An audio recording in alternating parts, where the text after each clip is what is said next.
Bapak Edi Sujianto, ada 2 pertanyaan karena ini satu paket berkaitan, kita sampaikan saja. Mengenai hati nurani, apakah sama dengan suara Tuhan? Apakah hati nurani selalu benar?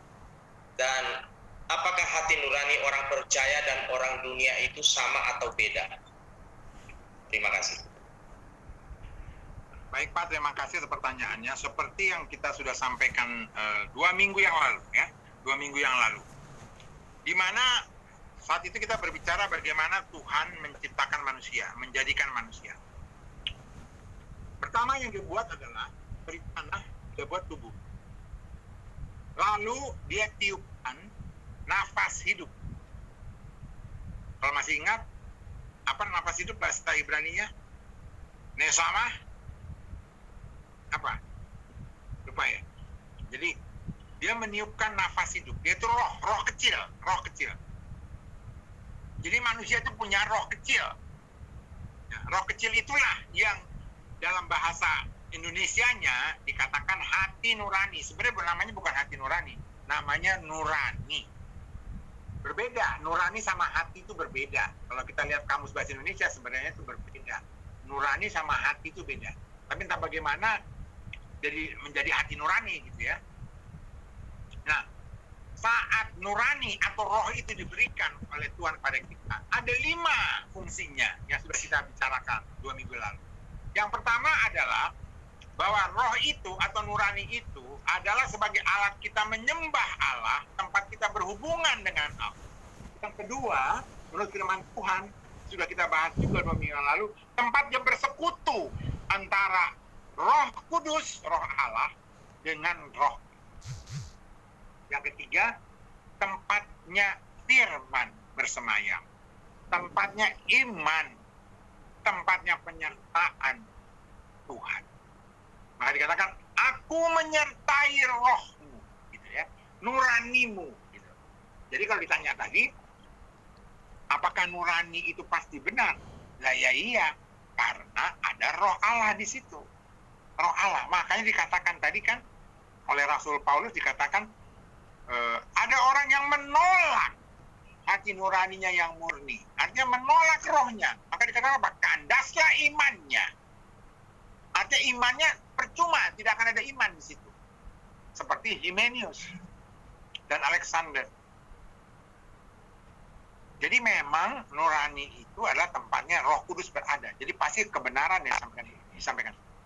Yang kedua, apakah orang yang percaya sama tidak percaya itu nuraninya sama? Beda. Karena kalau orang yang percaya, nuraninya atau rohnya dipenuhi oleh Roh Kudus. Kalau yang tidak percaya, ya nggak ada Roh Kudusnya. Jadi sudah kita beri contoh. Petrus, saat rohnya itu dikuasai Roh Kudus, dia berkata, engkau adalah Mesias, anak Allah yang hidup. Tapi saat tidak dipenuhi oleh Roh Kudus, rohnya itu tidak dipenuhi Roh Kudus, maka dengan mudahlah iblis, bukan masuk ke rohnya, bukan iblis itu masuk ke dalam rohnya si Petrus, bukan. Tapi iblis bermain di pikirannya si Petrus. Karena rohnya tidak ada Roh Kudus, maka tidak bisa membela si Petrus.